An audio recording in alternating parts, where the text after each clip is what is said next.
Rajya Sabha TV के इस खास प्रोग्राम गुफ्तगू में आपका स्वागत है। मैं हूं इरफान और हमारे साथ हैं आज बहुत ही ख़ास मेहमान, मशहूर director, producer, actor Rajit Kapoor.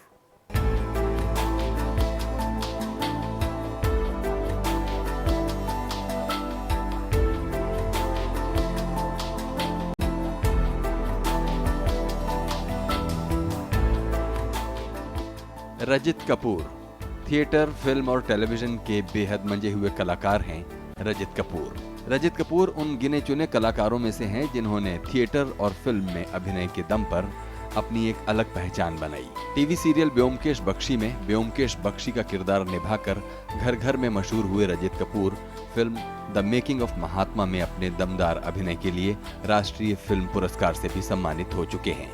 Hindi फिल्मों के अलावा अन्य भाषाओं में भी फिल्में करने वाले रजित कपूर थिएटर, फिल्म और टेलीविजन में एक संतुलन बनाए रखने की बात करते हैं। फिल्मों में काम करने के बावजूद रजित कपूर आज भी थिएटर को अपना पहला प्यार मानते हैं।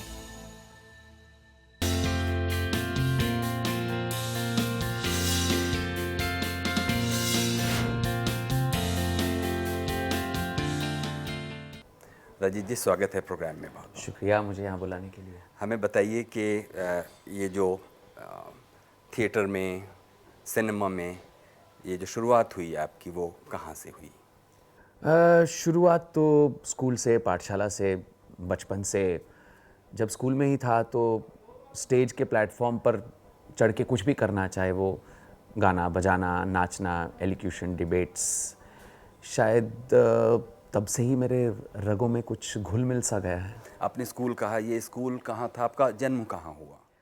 मेरा जन्म पंजाब, अमृतसर में हुआ था, लेकिन जब मैं 1.5 साल का था तो हमारी फैमिली बम्बई शिफ्ट हो गई थी।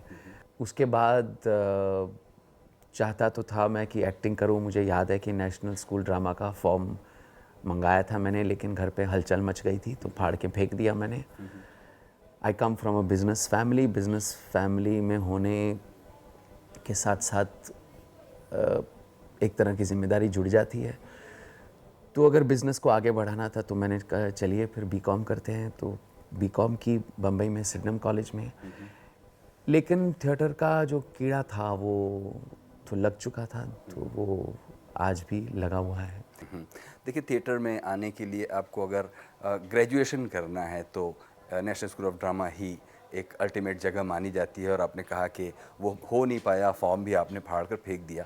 बाद में आपको कोई मलाल रहा कि आप एक ट्रेंड एक्टर उस तरह नहीं हैं जैसे दूसरे लोग कोट एंड कोट हैं? ट्रेनिंग होती है जो आपको टेक्निकली गाइड करती है। जैसे अगर अपनी आवाज़ को थोड़ा खोलना हो।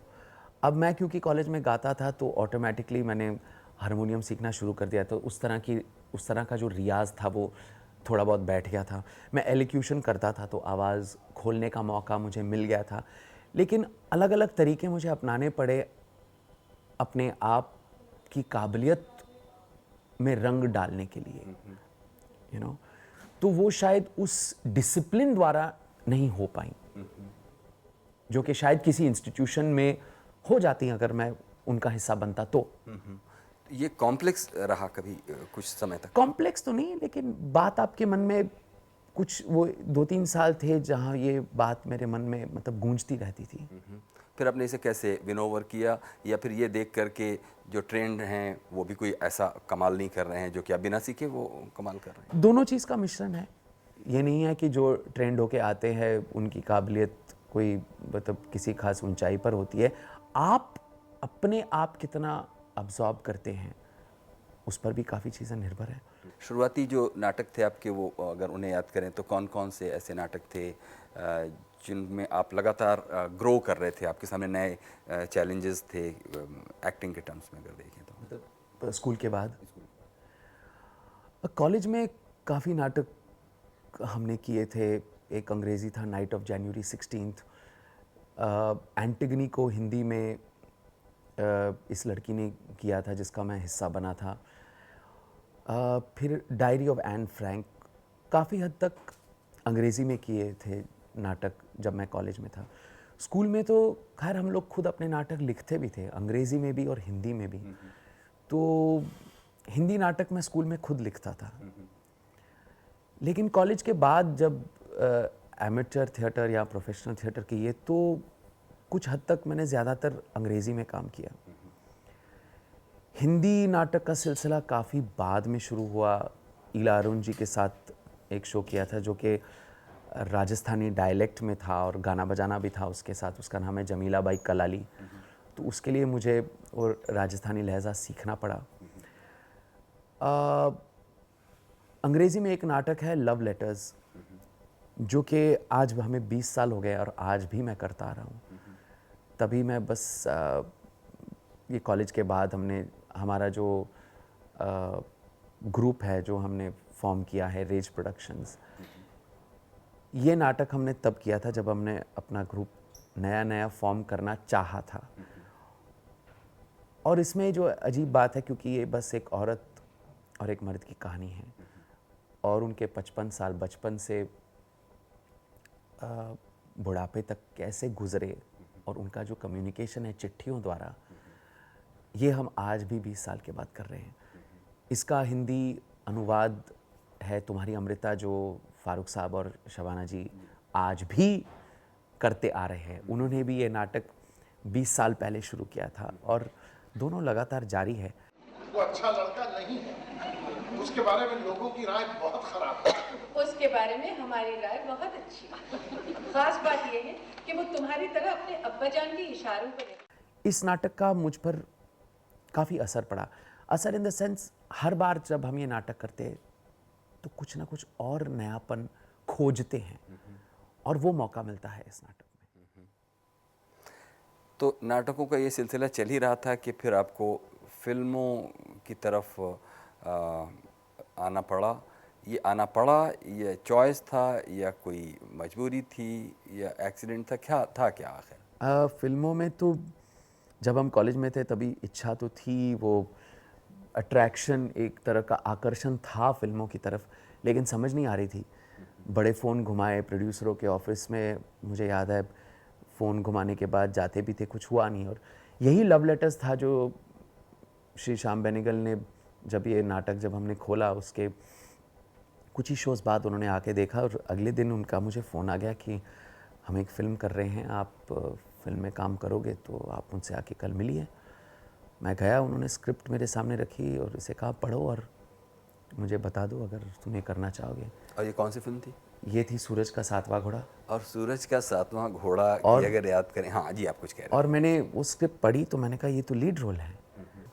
और सूरज का सातवां घोड़ा अगर याद करें तो स्क्रिप्ट देखने के बाद आपको ये नहीं लगा कि वो एक जो नॉर्मल फिल्म नैरेटिव होता है उससे वो अलग थी और बहुत रिस्क था ऐसी फिल्म में काम करना? बहुत। क्योंकि वो इतनी फ्रैगमेंटेड और टुकड़ों टुकड़ों में बटी हुई कई कहानियाँ कई लेयर्स पर उसमें चल रही हैं।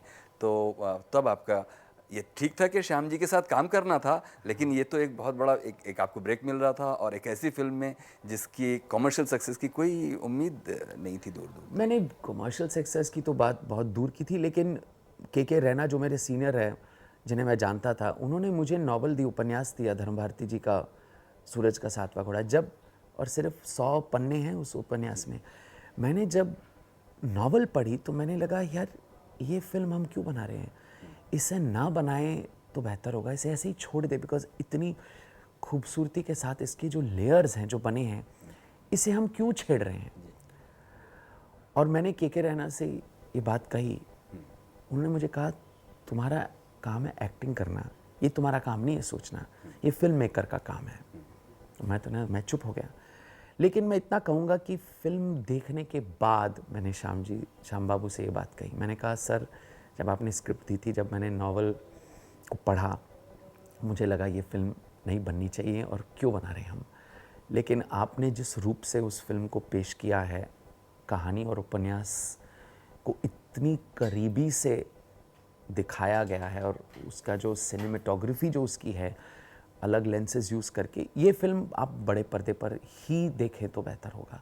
इसे आप टेलीविज़न पर देखें तो जो लेयर्स हैं वो समझ में नहीं आते, जो दृष्टिकोण है वो समझ में नहीं आते। लेकिन फिल्म देखने के बाद मैंने कहा you have done full justice to the novel sir, I could never imagine कि ये फिल्म इस तरह बन सकती थी।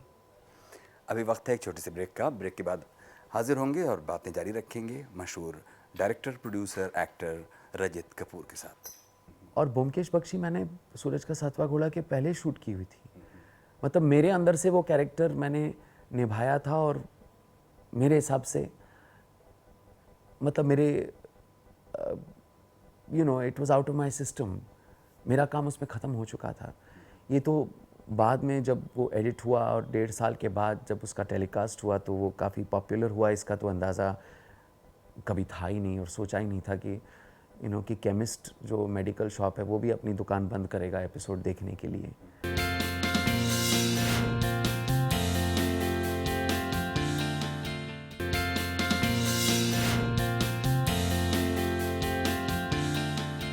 स्वागत है एक बार फिर से प्रोग्राम गुफ्तगू में। आज हमारे साथ हैं मशहूर director, producer, actor Rajit Kapoor. Rajit ji, बातें हो रही थी ब्रेक से पहले सूरज का सातवां घोड़ा जो आपकी पहली फिल्म थी, जब हम देखते हैं आज सूरज के सातवां घोड़ा फिल्म को, आपके पास करने के लिए बहुत ज़्यादा कुछ नहीं था। एक स्टोरी नरेटर जो बीच बीच में कहानियों को लिंक कर रहा है, माणिक मुल्ला। आपको नहीं लगता कि श्याम जी ने आपका जो पोटेंशियल था उससे कम आपको काम फिल्म में दिया? बिल्कुल नहीं, बिल्कुल भी नहीं। Because actually it's a very difficult role. दिखने में या पढ़ने में शायद वो सहज हो या सरल हो, लेकिन उस नरेटर के द्वारा आप अलग अलग दृष्टिकोण को, अलग अलग कहानियों को अलग अलग रूप से देखते हैं। एक कहानी में माणिक मुल्ला अपने आप को 14 साल का पाता है, तो दूसरी में 18-19 और तीसरी में 23-24। और फिज़िकल तब्दीली करने के बिना उस एटीट्यूड को निभाना इज़ मोर डिफ़िकल्ट। अगर मैं उन तीनों किरदारों में, एक में मूंछ रख के, एक में दाढ़ी डाल के, या एक में कंघा इधर उधर घुमा के कर देता तो बड़ा आसान हो जाता। अब जब मैं देखता हूँ मैं समझता हूँ ये तो बहुत मुश्किल था, मैं कैसे कर गया, मैं समझ नहीं पाता। लेकिन उसको अंदर से सोच समझ के और फिर उसको प्रकट करना विदाउट फिज़िकल हेल्प और एनी एट्रीब्यूट्स, फिज़िकल एम्बेलिशमेंट्स, मेरे हिसाब से ज़्यादा मुश्किल था। अब जब देखते हैं कि सूरज का सातवां घोड़ा करने के बाद फिल्मी दुनिया में एक एक्टर के तौर पर फिर लोग और भी आपका काम देखते हैं और आपकी तलाश शुरू करते हैं, क्या एक्सपीरियंस रहा उसके बाद, उस फिल्म को करने के बाद? क्योंकि ऐसे देखा जाए तो श्याम जी सबसे ज़्यादा आपको अपनी फिल्मों में कास्ट करते रहे। उस वक्त क्या था जब सूरज का सातवां घोड़ा में आपने किया, तो कुछ और आपके पास काम के ऑफ़र वगैरह आए? इतने तो नहीं थे क्योंकि बहुत कम लोगों ने सूरज का सातवां घोड़ा देखी ही नहीं, क्योंकि उसकी रिलीज़ भी कोई बड़े मतलब शोर शराबे के साथ तो हुई नहीं थी। तो उस फिल्म को लोग आज ज़्यादा मान देते हैं। It's one of those. और ये तो मेरी खुशनसीबी है कि श्याम बाबू के साथ उस पहली फिल्म के बाद मैं हर एक फिल्म में आज तक काम करता आया हूँ। श्याम देखो, अगर जिंदगी में सिर्फ अंधेरा होता, कीचड़ होता, गंदगी होती, हम सब कीड़ों की तरह बिल बिलाते और मर जाते। लेकिन एक बार जो हमारी आत्मा रोशनी की एक झलक पा लेती है, उसके बाद सदियों तक अंधेरे में कैद रहने पर भी वो रोशनी की प्यास तड़पाती रहती है। जिस तरह के ऑफर्स आते थे या लोग पूछते थे तो कहते थे कि आप ही हैं जिन्होंने श्याम बाबू के साथ गांधी किया, तो मुझे पता है कि इसी फिल्म के रेफरेंस के साथ या इसी को देखकर शायद वो मेरे पास आज आए हैं। मेकिंग ऑफ महात्मा तो खैर बाद में आई, इस बीच आपने ब्योमकेश बख्शी किया। जी जी। वो क्या एक्सपीरियंस है? एक्चुअली मैंने एक सीरियल किया था युगांतर, जिसके साथ शुजीत सेनदा जुड़े हुए थे और उन्होंने मेरा नाम बासु चैटर्जी को सजेस्ट किया था जब वो कास्टिंग कर रहे थे ब्योमकेश बख्शी की। उन्होंने शायद उस युगांतर सीरियल के कुछ हिस्से देखे होंगे या कोई एपिसोड देखा होगा, तो उन्होंने मुझे बुलाया और थोड़ी देर बातचीत की और फिर कुछ दिनों के बाद उनका फ़ोन आ गया कि आप करोगे ब्योमकेश बख्शी। तो पूरी जो ब्योमकेश बख्शी की शूटिंग थी वो हमने एक फ़िल्म की तरह की, मतलब लोकेशन वाइज की, एपिसोड वाइज नहीं की। लेकिन सारी कहानियाँ का अनुवाद है वो पहले से किया गया था। उन्होंने सारी स्क्रिप्ट्स मेरे हाथ में थमा दी और कहा ये पढ़ो, अगर इसमें कुछ आपको खटकता है या कुछ समझ नहीं आता तो मुझे बताओ और फिर हम लोकेशन वाइज शूटिंग करेंगे। तो अगले 5-6 महीने सिर्फ मैं यही करता।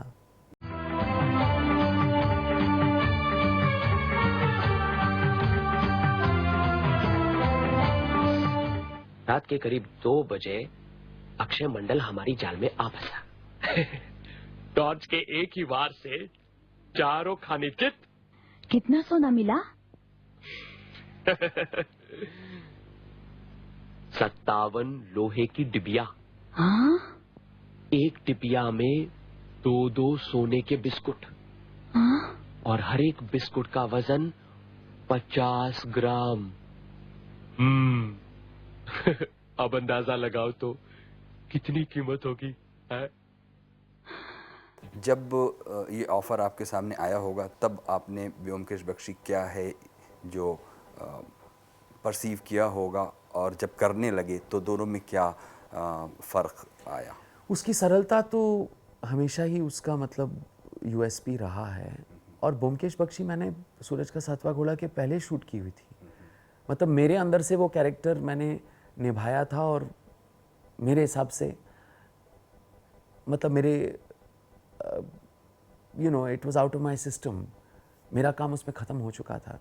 ये तो बाद में जब वो एडिट हुआ और 1.5 साल के बाद जब उसका टेलीकास्ट हुआ तो वो काफ़ी पॉपुलर हुआ। इसका तो अंदाज़ा कभी था ही नहीं, और सोचा ही नहीं था कि कि केमिस्ट जो मेडिकल शॉप है वो भी अपनी दुकान बंद करेगा एपिसोड देखने के लिए। ऐसा तो सोचा नहीं था।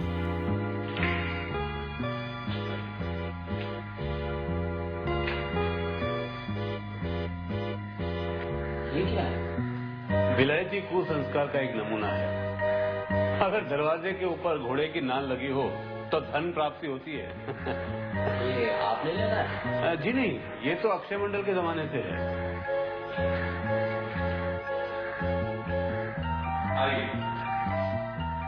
जैसा कि मैंने कहा, वो मुझे तो लगा जैसे फिल्म शूट कर रहे हैं, क्योंकि एपिसोड 1 से लेकर 33 जो 33 एपिसोड थे, मुझे सिर्फ बताया कि आज हम घर के सारे सीन कर रहे हैं एपिसोड 1 से 30 तक। तो इसमें मुझे पता है मेरी उम्र 24 है, इसमें 40 है, इसमें मैंने बाल सफ़ेद करने हैं।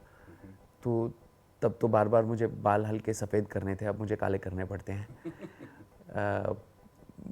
बट हाँ, गर्मी का मौसम था जब हमने शूटिंग की। मुझे पता है ज़्यादातर शूटिंग अप्रैल और मई में की थी हमने ब्योमकेश की। तो इतनी गर्मी होती थी कि लंच के लिए मैं और के सिर्फ आइसक्रीम खाते थे। ये बातें याद रह जाती हैं। और सारा दिन धोती में घूमना अच्छा लगता था। इतनी गर्मी थी, मैंने कहा तुम अच्छी बात है कि मेरा कॉस्ट्यूम धोती कुर्ता का है। अभी वक्त है एक छोटे से ब्रेक का। ब्रेक के बाद हाजिर होंगे और बातें जारी रखेंगे रजत कपूर के साथ, मशहूर डायरेक्टर, प्रोड्यूसर, एक्टर। मैं 2 लाइनें गाऊंगा। ये गाना सूरज का सातवां घोड़ा में था। कई लोगों ने इसे सुना नहीं, चांस नहीं मिला कुछ, तब सीडीज़ वगैरह नहीं बनते थे शायद, लेकिन वनराज भाटिया का म्यूज़िक है इस गाने में। ये शामें सब की सब शामें, क्या इनका कोई अर्थ नहीं।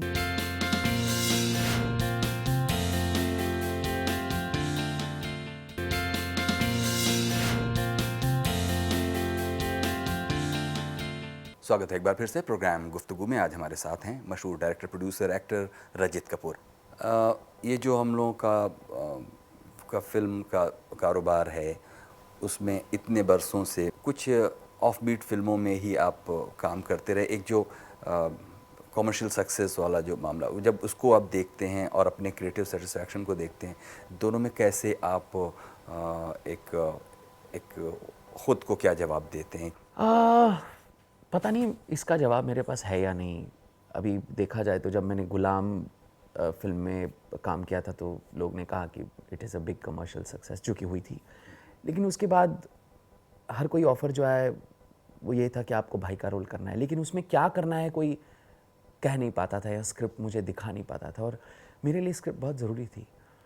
तो कई ऑफ़र तो मैंने शायद ठुकरा दिए क्योंकि लोग स्क्रिप्ट देने से हिचकिचाते थे, या तो स्क्रिप्ट थी नहीं या वो हिचकिचाना था।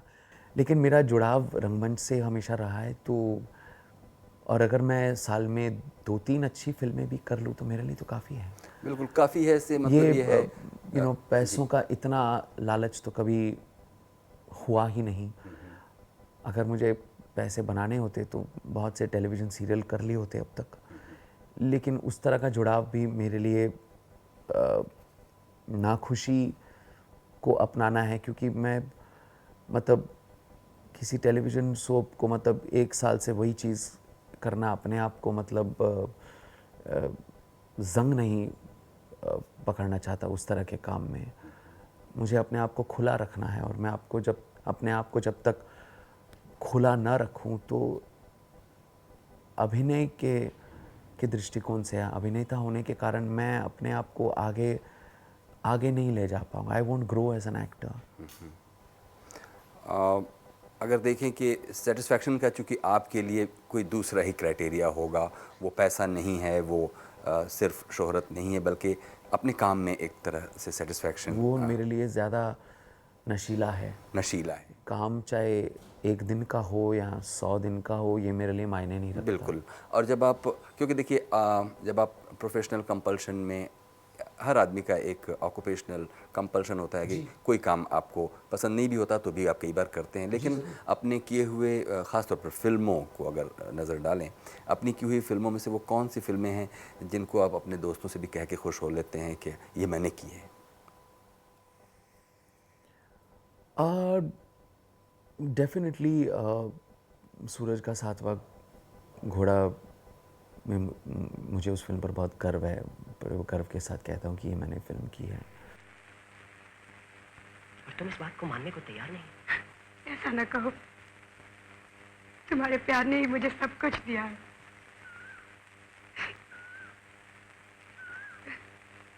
अच्छा जाओ, मुंह धोआ, जाओ।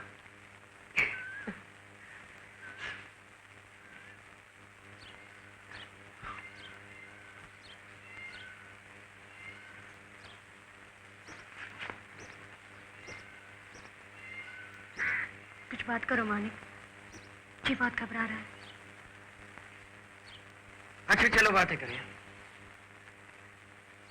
तो तुम्हारी कम्मों को देवदास पिक्चर बिल्कुल समझ में नहीं आई?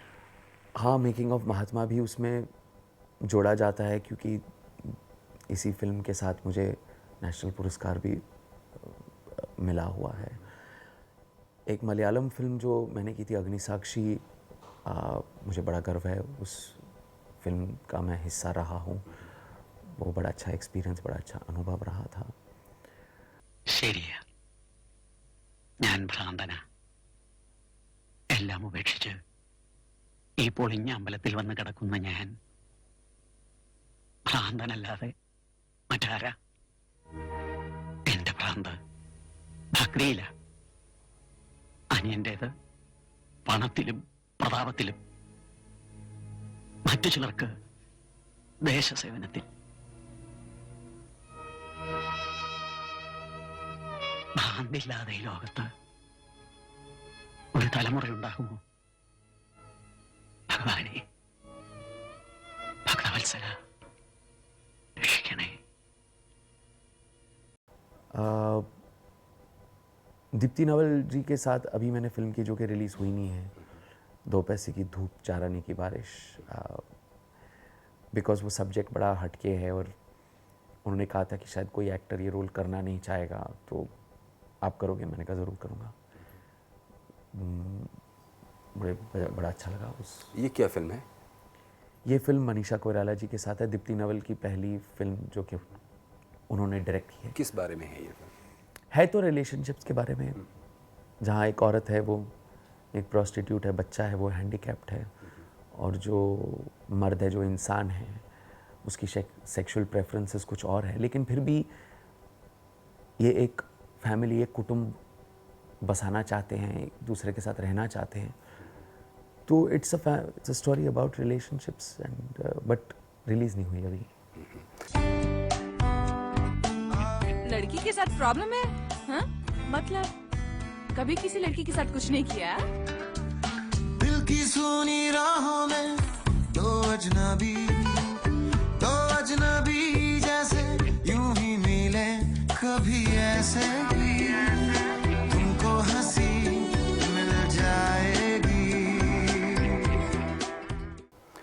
और आखिर में हम आपसे एक सवाल पूछना चाहेंगे कि ये जिस पेशे को आपने चुना, चूँकि आप कहते हैं कि आपका परिवार एक बिज़नेस परिवार था, ये पेशा आपने चुना, अब जब आप पीछे मुड़कर देखते हैं तो क्या पाते हैं कि ये पेशा चुनकर आपने गलती की या क्या एहसास है? नहीं, मुझे कभी ऐसा लगा नहीं कि मैंने गलती की। इनफैक्ट मुझे लगता है कि मैंने कई चीज़ें पहले कर लेनी चाहिए थी, और समय तो हमेशा मेरे लिए कम रहता है कि अगर एक दिन में 48 घंटे होते तो कितना कुछ कर पाता मैं।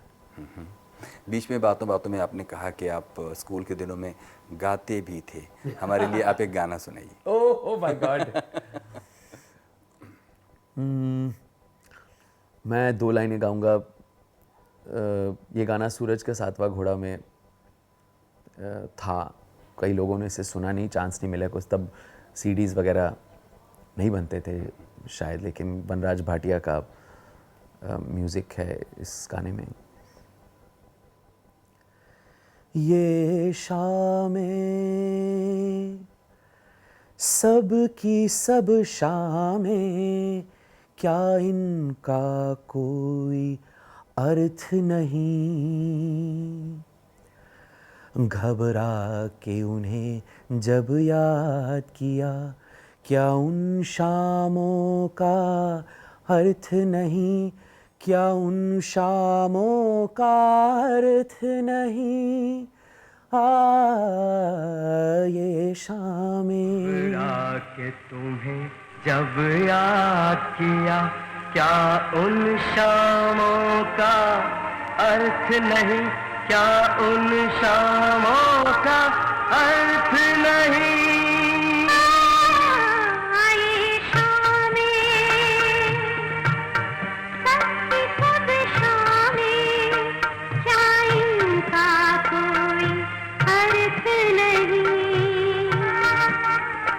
घबरा के